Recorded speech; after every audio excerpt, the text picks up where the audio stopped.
అయితే తెలంగాణలో caste survey, socio economic, education, employment, political caste survey జరిగింది. దీన్ని జరగడానికి జాతీయ పర్స్పెక్టివ్ ఒకటి ఉన్నది, ఒక నేషనల్ దృక్పథము ఉన్నది. దీన్ని జరిపించింది జాతీయ కాంగ్రెస్ పార్టీ, ముఖ్యంగా రాహుల్ గాంధీ పట్టుబట్టి జరిపించాడు. ఆ జరిపించడానికి ముందు చాలా చర్చ జరిగింది, వాళ్ళ పార్టీలో జరిగింది, బయట జరిగింది. ఆయనకు తర్జన భర్జన ఉంది. వాళ్ళు 65 ఏళ్ళు ఏకఛత్రాధిపత్యంగా పరిపాలించిన కుటుంబ పునాదులున్న పార్టీగా కూడా అది ఉంది. చివరిగా ఒక బ్రాడ్ కంక్లూజన్ ఏమిటి అంటే, ఈ సర్వే ద్వారా ఒక కుటుంబ పాలన, ఒక కుల పాలన, ఒక ఆర్థిక గ్రూపు వ్యవస్థను తన చేతిలో పెట్టుకునే పాలన, స్త్రీ పురుషుల మధ్య పూర్తిగా అసమానతలు కలిగిన పాలన లేకుండా చేయడానికి ఇది పునాదిగా ఉండాలి అనేది ఆలోచన. అంటే దాంట్లో మీకు వెంటనే ఒక ప్రశ్న వస్తుంది, రాహుల్ గాంధీ కూడా కుటుంబ పాలన నుంచి వచ్చినోడు కదా. నాకు ఆయన మీద ఉన్న అవగాహనలతో ఆ కుటుంబ పాలనను తనే తీసేయదలుచుకున్నాడు. అందుకే ఈ సర్వే ముందుకొచ్చింది. ఆ కుటుంబ పాలన నుంచి ఢిల్లీ స్థాయిలో కుటుంబ పాలన ఇప్పుడు ఎట్లున్నది? నరేంద్ర మోడీ, అమిత్ షా, మోహన్ భగవత్ బ్రాహ్మణ్ కమ్యూనిటీ ఆర్ఎస్ఎస్ను, అది చట్టబద్ధము కాని సంస్థ నడుపుతున్నాడు. కానీ దేశం మొత్తం మీద ఆయన కులము అన్ని రంగాలలో దగ్గర 40% నడుపుతున్నాడు. అన్ని రంగాలు ఆయన కులం, అది కుల పాలన. వైశ్యులు అమిత్ షా, మోడీ, అంబానీ, ఆదానీ వీళ్ళ కులము అంబాసిడర్స్లో, తర్వాత ఇవాళ ఉన్న ఎలక్షన్ కమిషన్ హెడ్తో సహా గుప్తాలు, తర్వాత మల్హోత్రాలు, తర్వాత మార్వాడీలలో ఉన్నవాళ్ళు, వీళ్ళు మొత్తం వ్యవస్థను వాళ్ళు నడుపుతున్నారు. రాష్ట్రాలలో, కొన్ని రాష్ట్రాలలో శూద్ర అగ్రకులం, మన దగ్గర రెడ్లు, వెలమలు, కర్ణాటకలో లింగాయత్ వకలింగాస్, అట్లాగే కేరళలో నాయర్లు, బెంగాల్లో బ్రాహ్మలు, ఇట్లా కొన్ని కులాలు, ఈవెన్ నార్త్ ఇండియాలో కూడా అట్లాంటి కులాలు నడుపుతున్నాయి. అధికారం వాళ్ళకు వచ్చిన తర్వాత దగ్గర ముఖ్యమంత్రి ఏ కులమోడు అవుతాడో, ప్రాంతీయ పార్టీలైనా జాతీయ పార్టీలలో ఉన్న దగ్గర 30 నుంచి 30% పవరు ముఖ్యమంత్రి ఆఫీసు నుంచి మండలం వరకు ఒక్క కులం చేతిలో. దీన్ని బ్రేక్ చేయాలి. దీన్ని బ్రేక్ చేయడానికి రాహుల్ గాంధీ ఇచ్చిన నినాదం ఏమిటి? దీన్ని సొసైటీ ఎక్స్రే తీయాలి అని. ఎక్స్రే తీస్తే దీంట్లో ఒక రోగం ఉంది. ఏం రోగము? నేను కులానికి చెందిన ముఖ్యమంత్రిని అయినా, ఇక నా వల్ల నా ఆఫీసులో పెడతా, తర్వాత కింద అన్ని స్థాయిలలో ఎతికి పట్టుబట్టి పెట్టుకొస్తా. ఇక నావాడు ఉంటే నాకు గ్యారంటీ ఉంటుంది, నావాడు ఉంటే సంపాదన మళ్ళీ మనకే వనరు మొదలు పెడుతుంది. కరప్షన్ అయినా దొరకకుండా చూస్తారు. ఇక్కడ కింద కరప్షన్ చేసేవాడు ఉంటాడు, వెనక పట్టుకునేటోడు కూడా మనోడే ఉంటాడు. సో దీన్ని అంతా కాపాడుకోవచ్చు. ఇది స్ట్రాటజీ, ఇది నేషనల్ లెవెల్లో స్ట్రాటజీ. అదే ఈడీలో అట్లాగే ఉంటుంది, సిబిఐలో అట్లాగే ఉంటుంది. మనోళ్ళు అంటే మన ఇంట్లో ఏమనుకుంటాం, మనోళ్ళు అరే బంతిలో కూర్చున్న కాడ వడ్డించేటోడు మనోడు ఉంటే సరే రాబోయే అని మనోళ్ళు ముద్రాజు వాళ్ళు అందరూ అనుకుంటే ఇక అక్కడ మాంసం ఎక్కువ దొరుకుతుంది, తలకాయ కూర దేవేస్తారు. ఇది కథ. ఈ కథను బ్రేక్ చేయాలనేది రాహుల్ గాంధీ ఆలోచనలో చివరిగా పట్టుబట్టి చేసిందంట. నేను ఇది కావాలి అని పట్టుబట్టడానికి కూడా ఇది తెలంగాణ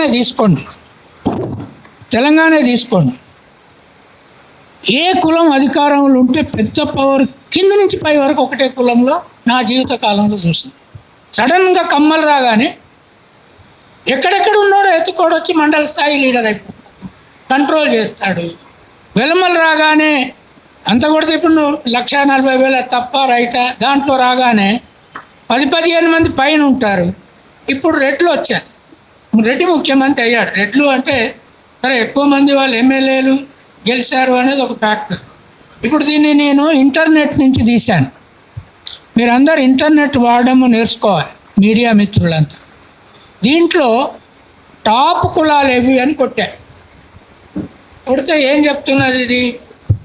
అన్నిటికంటే ఎక్కువ మాదిగలు 36.57 లక్షలు, 10% 3% ఉన్నారు. సెకండ్ షేక్ ముస్లిం 27.95, 7.9% ఉన్నారు. ముదిరాజ్ 26.39 lakh, 7.4%. లంబాడి 24.041, ఎగ్జాక్ట్గా చెప్తున్నాను, 6.8% ఉన్నారు. తర్వాత యాదవ్ 20.18 lakh. ఇది కొత్త సర్వేలో వచ్చిన డేటా, దాని నుంచి ఎక్స్పర్ట్ కమిటీ నుంచి వచ్చింది. 5.7%. రెడ్డి 17.10 lakh ఉన్నారు, 4.8. ఈ రాష్ట్రంలో ముఖ్యమంత్రి ఆఫీసు నుంచి మండల్ వరకు ఎవరి పరిపాలన నడుస్తుంది?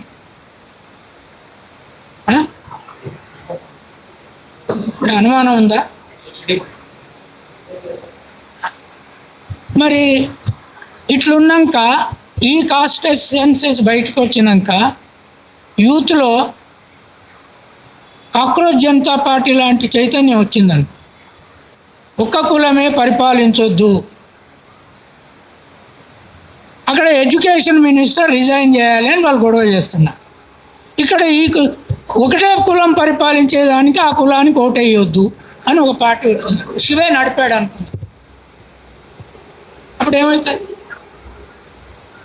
వీళ్ళకి తెలియంది ఏంటి అంటే అధికారంలోకి వచ్చినాక అన్ని స్థాయిలలో తల కులపోలని పెట్టుకుంటోళ్ళను ముందు ఆ కులాన్ని కూడా నాశనం చేస్తారు. మీరు ఆ కులంలో అందరు ధనవంతులు లేరు. రెడ్ల డ్రైవర్లు కూడా ఉన్నారు. ఎన్నోసార్లు ఊబర్లో నేను వాళ్ళల్లో వస్తూనే ఉంటాను. కానీ రేపు ఈ బ్యాక్వర్డ్ క్లాసెస్, దళితులు 36 లక్షల మాదిగలు, తర్వాత 14 మాలలు, తర్వాత ఈ బీసీలు, వీళ్ళంతా ఒకటయ్యి ఈ కులానికి మాత్రం ఓటేయొద్దు. వీళ్ళు కాంగ్రెస్ పేరుతో వచ్చిండ్రు, ఒక్క కులం ప్రభుత్వం నడుపుతుందంటే రాహుల్ గాంధీ ఎజెండా కొలాప్స్.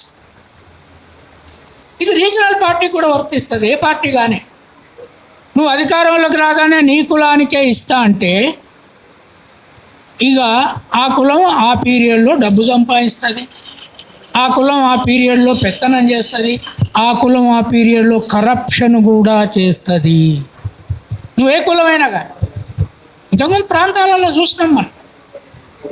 దాన్ని బ్రేక్ చేయడం అనేది ఈ కుల సర్వే యొక్క మెయిన్ డైరెక్షన్. కేవలము తర్వాత ఎక్స్రేనే చేశాడు. నేను ఇంతకుముందు కూడా చెప్పాను, ఒక తెలంగాణలో మాత్రమే ఆ ఎక్స్రేను ఒక డాక్టర్ల టీమును తయారు చేసి డాక్టర్లకు ఇచ్చి దీన్ని పరిశీలించండి అని రాహుల్ గాంధీ మాకు ఇచ్చాడు. ఏది? Independent expert committee group. ఈ ఎక్స్పర్ట్ కమిటీ గ్రూప్ ఏం చేసింది? దానికి ఏ కులం రోగం ఎక్కడెక్కడ ఉన్నది 42 శరీర రోగాలను అన్నీ చూసి ఒక ప్రిస్క్రిప్షన్ ఇచ్చినాం. ఇట్లాంటిది ఇంకో రాష్ట్రంలో రాదు. దానికి సోషల్ సైన్స్లో ఒక సిద్ధాంతం ఉంది. నిజం, ఫ్యాక్ట్ అనేది ఏదైతే ఉంటుందో, ఇప్పుడు నంబర్లు ఉన్నాయి, మనం నంబర్లు చెప్తున్నాం. నంబర్లు అనేది ఒక సంచి లాంటిది. ఫ్యాక్ట్ ఈజ్ లైక్ ఎ సాక్. ఆ సంచికి విలువ ఏముంటుంది? సంచికి విలువ ఎప్పుడు మారుతుంది? ఆ సంచిలో నువ్వు బూడిద పోసినవా, ఆ సంచిని నువ్వు మట్టితో నింపినవా, ఆ సంచిని నువ్వు సిల్వర్తో నింపినవా, ఆ సంచిని నువ్వు బంగారంతో నింపినవా, దాన్ని బట్టి సంచి విలువ మారుతుంది. ఈ ఫ్యాక్ట్ విలువ ఎప్పుడు మారింది? ఎక్స్పర్ట్ కమిటీ టీము ఈ ఫ్యాక్ట్స్కి 42 పద్ధతులలో దానికి విలువైన మెటీరియల్ను సంచిలో నింపింది. Fact is like a sack, but దాని అనాలిసిస్ ఏదైతే ఉంటుందో it is like a gold sack. అది చేసాం మేము. ఇది చేసినా కూడా అప్పటి నుంచి ఇప్పటి వరకు ఒక్క కులం అపాయింట్మెంట్ మార్చలేదు. ఇది నాకు ఆశ్చర్యం వేస్తుంది. ఇది ఉండకూడదని చేసింది ఇది. కనుక నేను అనుకునేది ఏంటంటే, రేపు నువ్వు ముదిరాజులను ఆర్గనైజ్ చేస్తావు. ఒక్క ముదిరాజులని ఆర్గనైజ్ చేస్తే గొల్లోళ్ళు మీ వెంట రారు, మాదిగోళ్ళు మీ వెంట రారు. కృష్ణమాదిగ ఎన్నేళ్ళు మాదిగలని ఆర్గనైజ్ చేసిండు? ఎవరు వచ్చిందో చెప్పండి. కానీ అమెరికాలో ఒక యూనివర్సిటీలో కూర్చున్న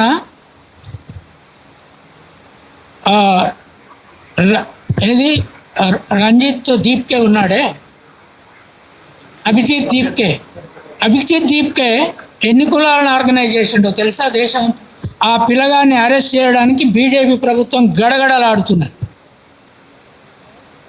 ఎందుకు? ఆ పిల్లగాడు ఏ కులవాడు తెలుసా మీకు?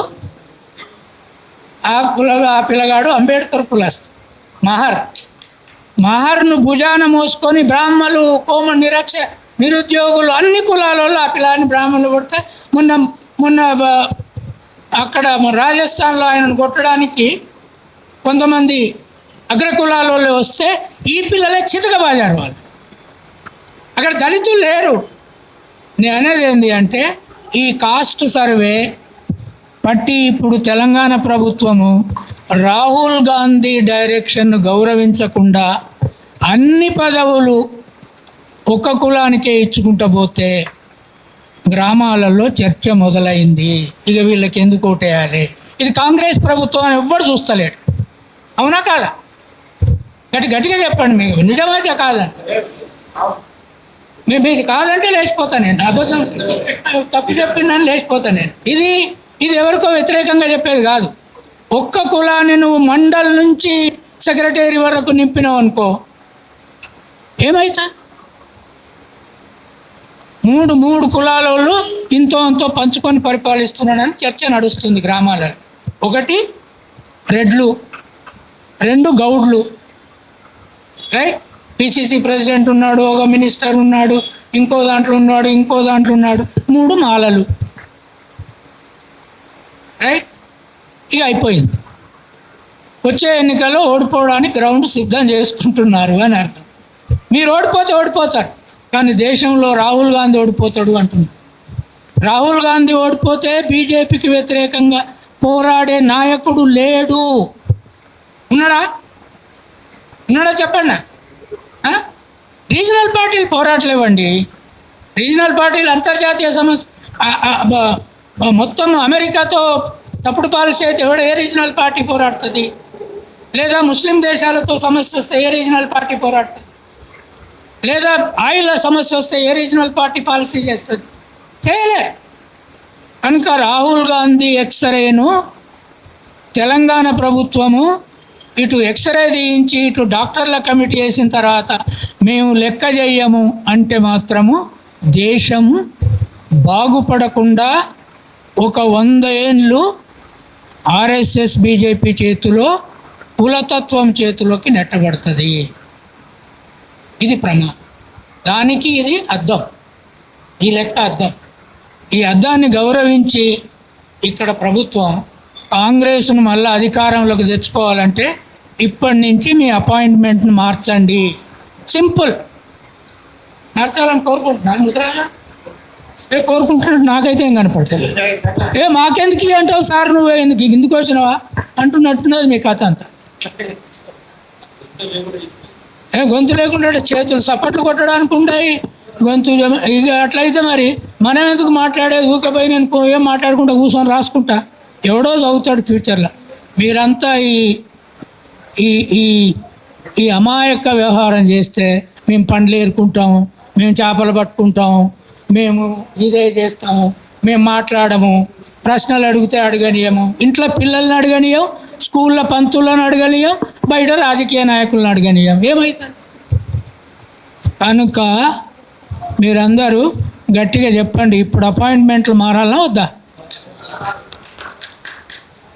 అపాయింట్మెంట్లు మారాలంటే అసెంబ్లీ ముందట అన్ని కులాల